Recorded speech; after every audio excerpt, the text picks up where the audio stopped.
Final resting place of ancient Egyptian Queen Nefertiti could finally have been discovered. What we do know about Nefertiti is that she was Egyptian and not a foreign princess. For a century, Nefertiti has been the missing piece of the Amarna puzzle. We found her husband, we found her potential son, but she vanished. For decades, we thought she was lost. But new DNA analysis and high-tech re-examinations suggest we have been looking at her face for 100 years. And the story that face tells is one of horror. To understand the truth revealed by her DNA, one must first understand the monster she helped create. The Heretic and the Beauty. A painted limestone bust housed in Berlin's Neues Museum stands as the global definition of ancient beauty. She's the star of Berlin's Neues Museum, the bust of Nefertiti, an almost entirely intact face that has captivated visitors here since 1912. It is said to be Nefertiti. The name itself means, the beautiful one has come. Nefertiti is a dazzlingly beautiful woman. No one really knew who she was, no one was looking for her, and then suddenly there she was in all her splendor. With high cheekbones, an elegant, swan-like neck, and a slight enigmatic smile, it is a face that has captivated the world since its discovery in 1912. But this beauty is a mask. Behind the limestone features lies the reality of one of the most terrifying periods in human history. Nefertiti was no passive ornament in a royal harem. She was a religious fanatic, a dictator, and arguably the most powerful woman to ever walk the earth. 3,300 years ago, the Egyptian Empire faced a massive power shift. Nefertiti and her husband, Pharaoh Akhenaten, launched a revolution that shattered a millennium of tradition. Known as the Heretic Royals, they declared war on the very heavens. In a society built upon the worship of hundreds of gods, they banned the old pantheon, shut down the temples, and stripped the priesthood of its power. They declared that there was only one god, the Aten, the sun disk. They abandoned the ancient capital, dragging the royal court into the hostile desert to build a new city, Akhetaten, modern-day Amarna. The narrative of the beautiful queen crumbles when viewing the art of the Amarna period. Nefertiti is not depicted as a passive, observing queen. She appears as a titan. Temple reliefs show her wearing the pharaonic crown and driving her own chariot. In some of the most shocking iconography ever recovered, she is shown smiting Egypt's enemies, grabbing foreign captives by the hair and clubbing them to death. This specific form of inflicting punishment was reserved strictly for the pharaoh. Nefertiti was more than a queen. She was a co-regent, half of a divine dyad, a pair of gods who function as a single spiritual unit that held the known world in an iron grip. But then, her reign was cut short by a dark, chilling mystery, and her name was erased from the Book of Gods. In the 12th year of Akhenaten's reign, the historical record abruptly stopped, and Nefertiti vanished without a trace. For decades, historians viewed this sudden silence as evidence of tragedy or disgrace, but they can't really pinpoint the reason. Did she die of the plague ravaging the Near East? Was she banished to the harem for failing to produce a male heir? No one knows, but historical analysis has since discredited the theory of banishment. If she was not banished, and did not die around 1338 BCE, the 12th year of her husband's reign, a darker possibility emerges. Recent evidence places her alive in year 16, moments before the end of Akhenaten's reign. Many Egyptologists now believe that Nefertiti did not disappear. She ascended. Upon her husband's death, she likely seized the double crown, took the name Neferuaten, and ruled as a female king. But she had ascended to a throne that was already crumbling beneath her. The priests, stripped of their power and wealth, circled the city like wolves waiting to reclaim their station. And Nefertiti stood as the final barrier between her empire and total annihilation. A fight she was destined to lose. Following the end of the Amarna period, a massive campaign of damnatio memoria, erasure from memory, began. The city was abandoned, names were hacked from stone walls, and statues were smashed to dust. The heretics were expunged from history. Nefertiti's mummy was never officially identified, and no tomb bears her name. For centuries, she seemed lost to the sands, erased by enemies who despised her. But the desert preserves secrets, often keeping the bodies of victims long after their names have been forgotten. A tomb inscription is no longer required to solve the riddle of her life. Deep in the Valley of the Kings, hidden in a side chamber of a tomb meant for another, lay a body. A woman with her face smashed in and her arm torn off, discarded like refuse. For a century, she was just a number. Now, the biological hard drive has been read. The DNA reveals that the beautiful queen did not merely die. She was destroyed. The search for Nefertiti has begun, and it ends not with a name, but with blood. But blood does not always speak clearly. When the genetic markers of the mutilated woman in the tomb were finally sequenced, they did not solve the mystery, they deepened it. The DNA results, intended to expose the identity of the lost queen, instead revealed a biological impossibility that paralyzed the investigation for over a decade. The DNA trap, the 2010 study versus the new tech. The year 2010 marked the moment Egyptology stopped looking at stones and started looking at more concrete evidence. For decades, the identity of the Amarna royals had been a game of guessing based on statues and wall carvings, but Zahi Hawass and a team of scientists decided it was time to let the dead speak for themselves. They weren't using shovels anymore, they were using biology. The goal was to map the genetic code of the 18th dynasty, to build a family tree not from hearsay, but from the marrow of the mummies themselves. The investigation, published in the Journal of the American Medical Association, was a forensic deep dive into the most famous family in antiquity. The world watched as the team pierced the wrappings of the royal dead.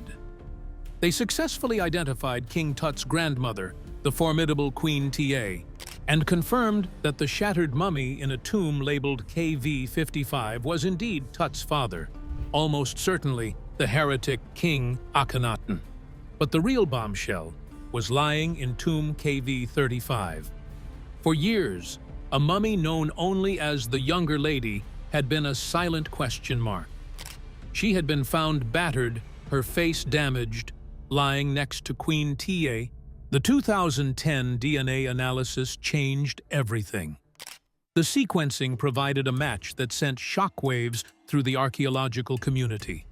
The Younger Lady was the biological mother of King Tutankhamun. Suddenly, the hunt for Nefertiti seemed to be over. If this woman was Tut's mother, and Nefertiti was Akhenaten's great royal wife, surely they were the same person. It was the answer everyone wanted. It was the perfect ending to the story. But then, the genetics revealed a twist that shattered the theory. The DNA didn't just say the Younger Lady was Tut's mother. It revealed exactly who she was to Akhenaten. The genetic markers were undeniable.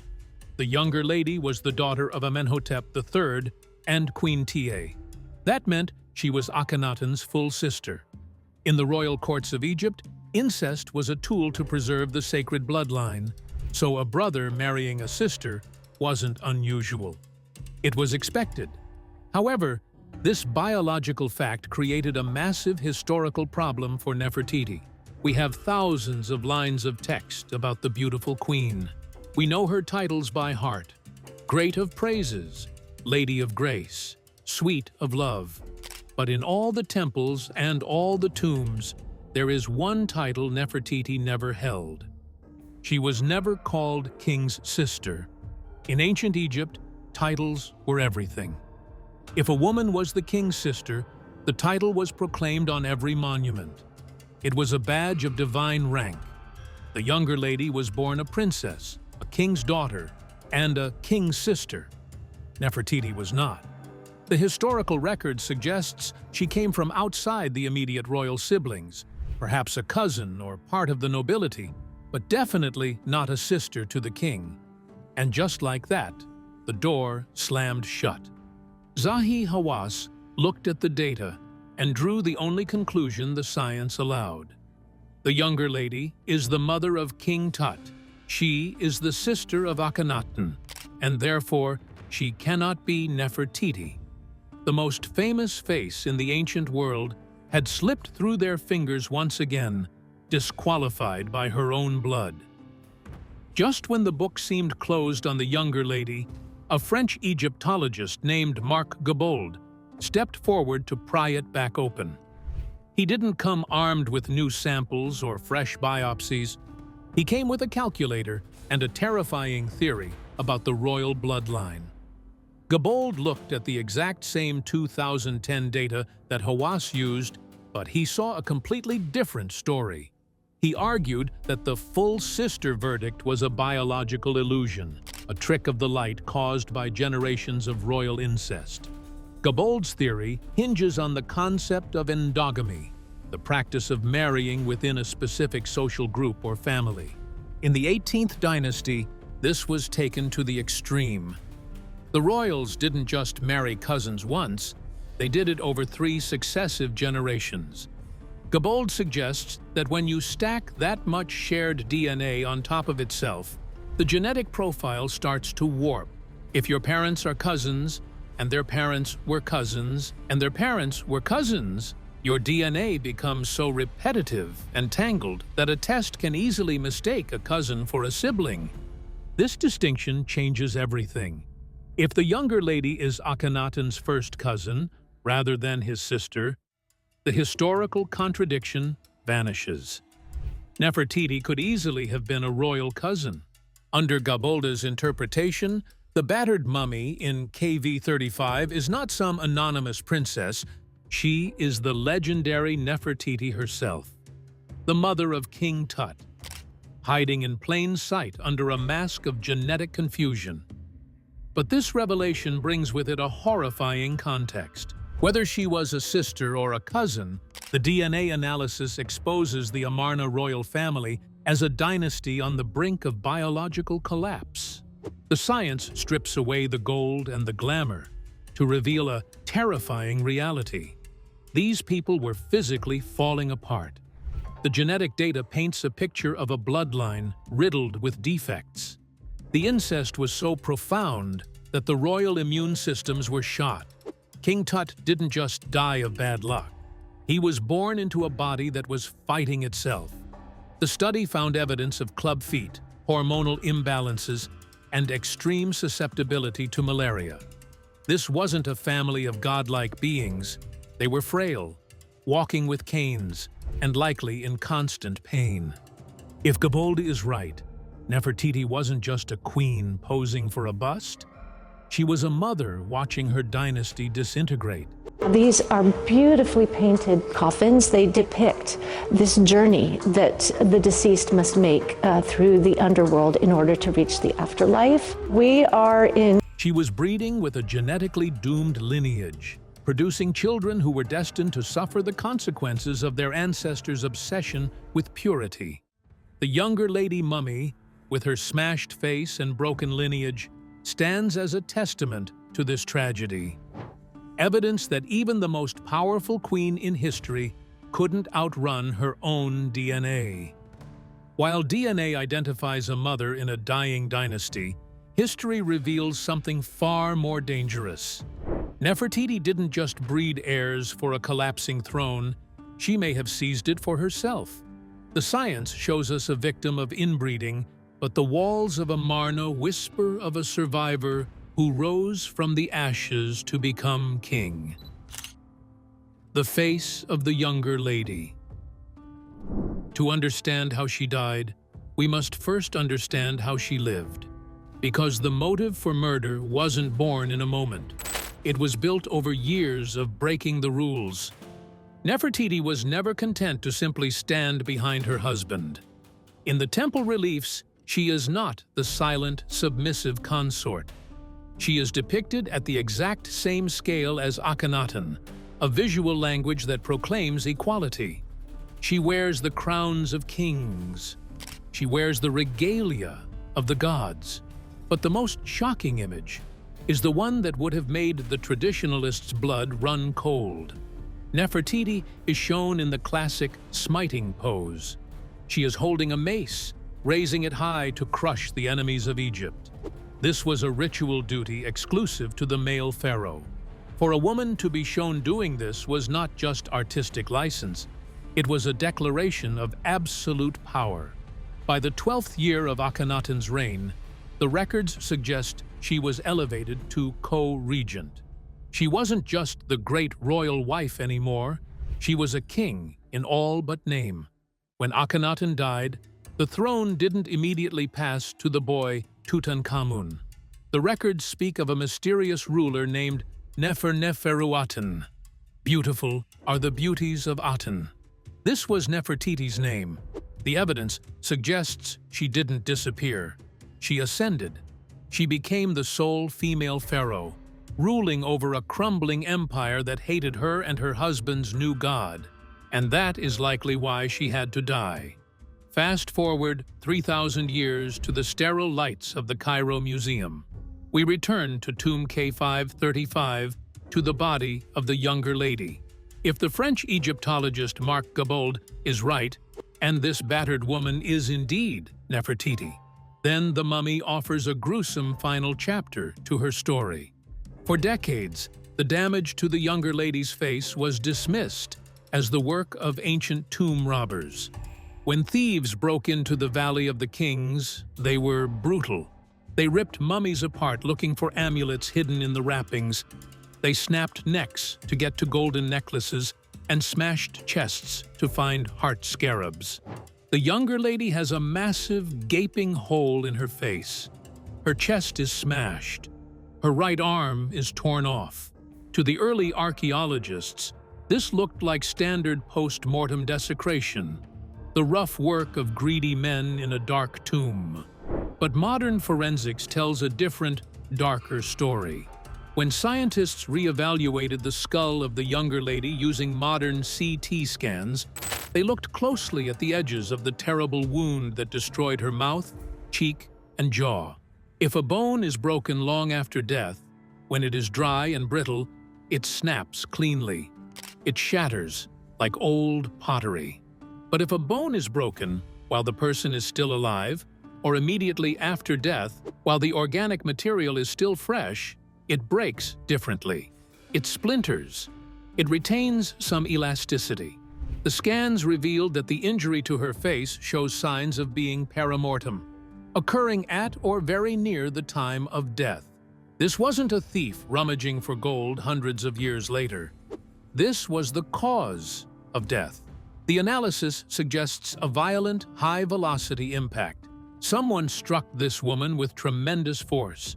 The angle of the wound implies the attacker was standing in front of her, perhaps slightly to the right. The weapon wasn't a rock or a fall. The shape of the impact suggests a heavy, blunt object with a specific edge. Forensic experts have suggested a terrifying possibility. The weapon could have been a mace, a heavy scepter, or the pommel of a dagger. The irony is palpable. The queen who was depicted on temple walls holding a mace to smite the enemies of Egypt may have been by one. This changes the entire narrative of the younger lady. If this is Nefertiti, she didn't die of the plague that swept through Amarna. She didn't die in childbirth. She was and this wasn't a crime of passion. The nature of the wound suggests an execution. A strike to the face is personal. It is an attempt to erase identity. In ancient Egyptian belief, you needed your mouth and your name to speak to the gods in the afterlife. To destroy the face was to destroy the soul's chance at eternity. The motive is easy to find. The Amarna period was a time of religious revolution. Akhenaten had banned the old gods, closed the temples of Amun, and seized their vast wealth. He and Nefertiti had made powerful enemies. They had stripped the priesthood of their power and moved the capital to the desert. When Akhenaten died, Nefertiti was left alone at the top of a pyramid that was crumbling beneath her feet. If she tried to rule as a female pharaoh, as the artifacts in Tutankhamun's tomb suggest, she would have been the target of immense hatred. The old guard, the priests of Amun, and the military generals would have seen her as the last vestige of the heretic regime. She was the symbol of the revolution that had brought Egypt to its knees. The younger lady mummy shows us the price of that power. The wound is an imprint of an assassination. The injury conjures a vivid nightmare. Chaos in the palace, guards turning on their queen, or perhaps an assassin slipping into her chambers in the dead of night. The blow was struck, shattering her jaw and severing the carotid artery. Death would have been instant or followed quickly by massive blood loss. After the assassination, the cover-up began. If she was Neferuaten, her reign was erased from the official lists. Her name was chiseled off the walls. Her face was smashed on the statues. And finally, her body was subjected to a hasty, improper burial, eventually ending up in a cache tomb, stripped of her royal identity. This brings us to the most terrifying reveal of all.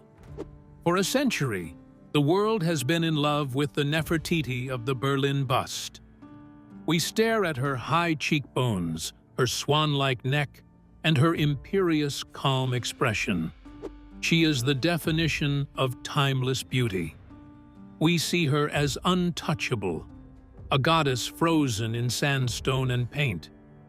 But the mummy in Cairo reveals a grim truth. The beautiful face in Berlin is a mask. The reality is the woman in tomb KV35, a mother who married her cousin, who bore children with genetic defects, who tried to hold a dying empire together, and who was ultimately to death by the very people she tried to rule. The contrast is heartbreaking. The bust shows us the propaganda. The mummy shows us the person. The younger lady is not just a biological puzzle to be solved by DNA. She is a crime scene. She is the bloody ending to the Amarna dream. The silence of the desert didn't swallow Nefertiti. A heavy blow from a murderer's hand did. And for 3,000 years, she has been lying there, her shattered face telling the story of the most brutal political assassination in ancient Egypt, waiting at last to be heard. The Boy King.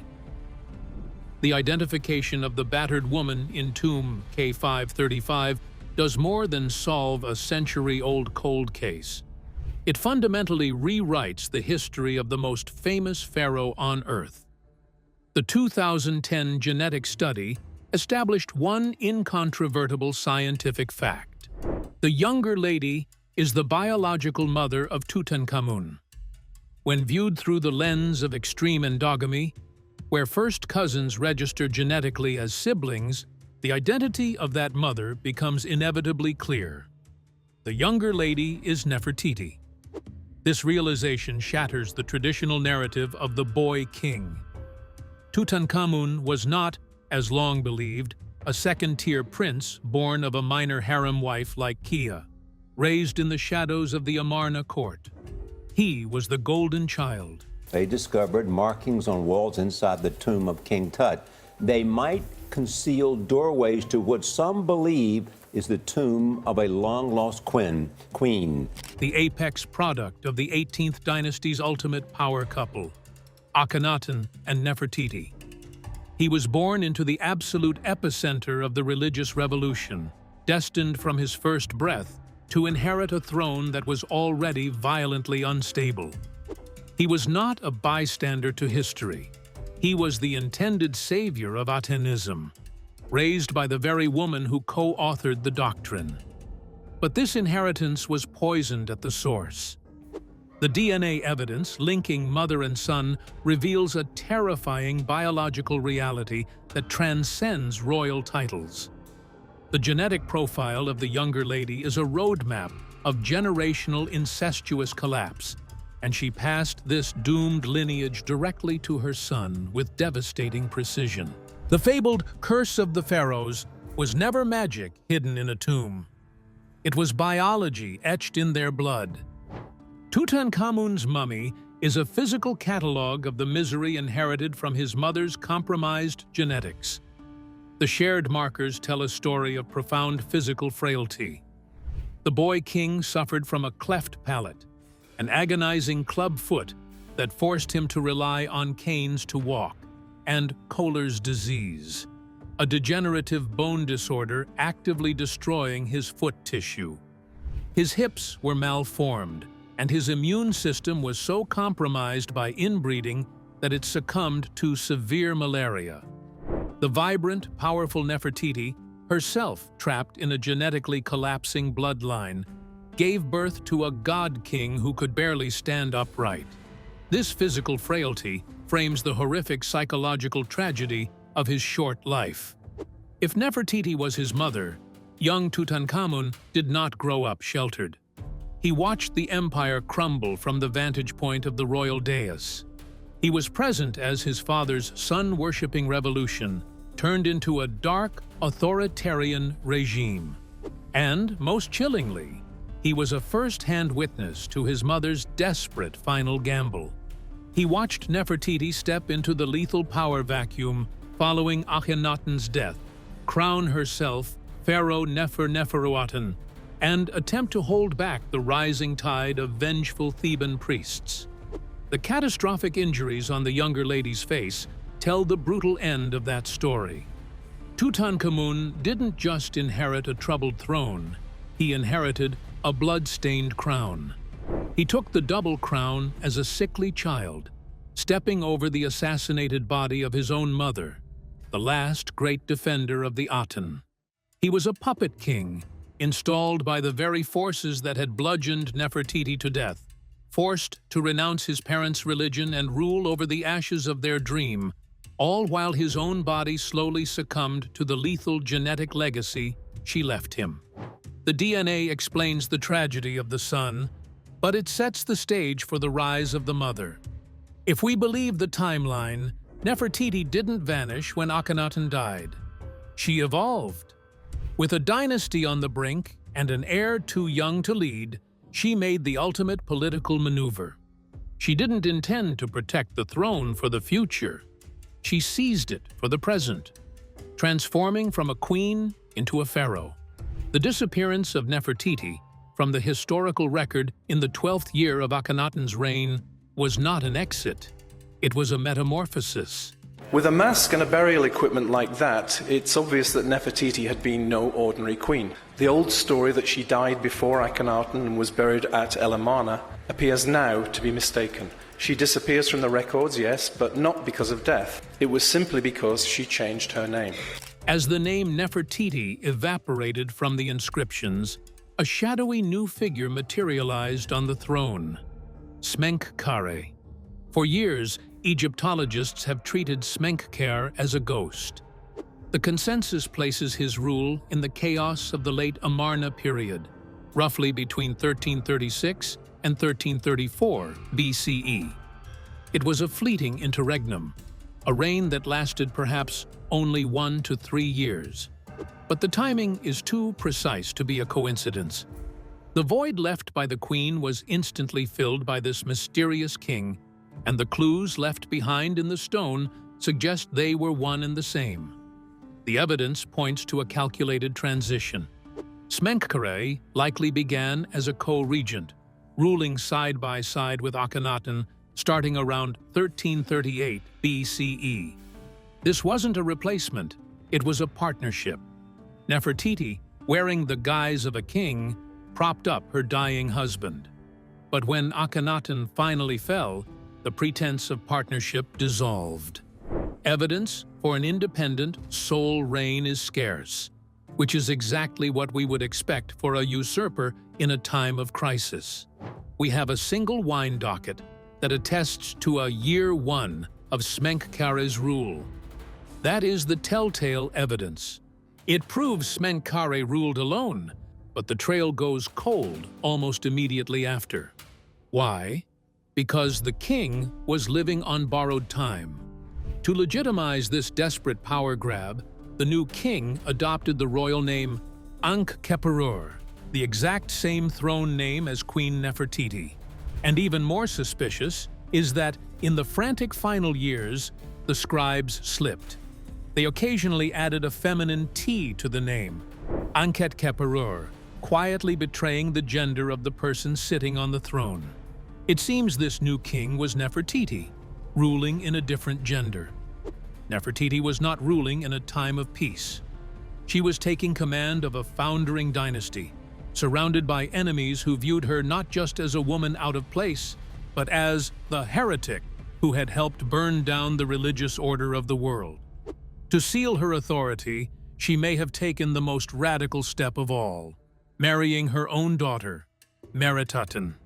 In the tomb of Merire II, Smenkhkare is depicted with Meritaten as his great royal wife. While some argue this proves Smenkhkare was a male, the sensational logic of Amarna suggests a ritualistic loop. Nefertiti, acting as the male king, married her daughter to keep the power entirely within the bloodline. But the year 1 wine docket tells us the clock was ticking.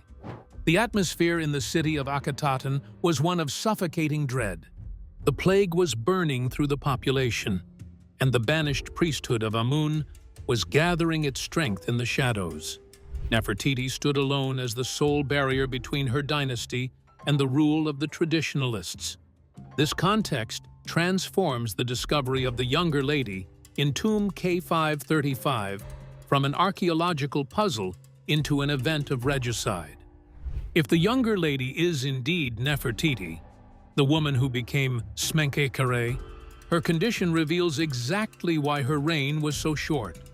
The state of the body is the testament of a usurper's fate. The mummy was found stripped of royal wrappings and thrown into a side chamber on top of rubble. But the violence inflicted upon the body tells the darkest part of the story. Her right arm was torn off, and her face was smashed. The gaping hole in the jaw and cheek, inflicted by a heavy, blunt object like a mace or scepter, was the death blow. This explains why the reign lasted only until year 1. The terrifying truth is that the most beautiful woman in history, the queen who dared to become King Smenkhkare, was likely bludgeoned to death by the agents of the old gods. Her identity was stripped, her records were erased by the pharaohs who followed, and her broken body was hidden away. She was silenced so that the old order could rise again, leaving a terrified, crippled boy named Tutankhamun to inherit a kingdom built on the bones of his murdered mother. We began this journey staring at the perfection of the Berlin bust, but science has forced us to look at the brutality of the bone beneath. If the younger lady is indeed Nefertiti, then the history books are wrong. She wasn't just a beauty icon, she was a desperate ruler fighting a war she couldn't win. The terrifying truth isn't a curse. It's that the ancient world was unforgiving. Her DNA reveals a woman trapped in a collapsing genetic line, struggling to hold a dying empire together, only to pay the ultimate price. The famous bust is just a mask of power. The reality is the shattered mummy, the silence of a queen who was beaten to death for daring to be king. Do you believe the younger lady is the lost queen? Or is Nefertiti still out there, waiting in a hidden chamber? Subscribe and let us know in the comments. If you enjoyed this content, please click on the next video on your screen to enjoy more like this.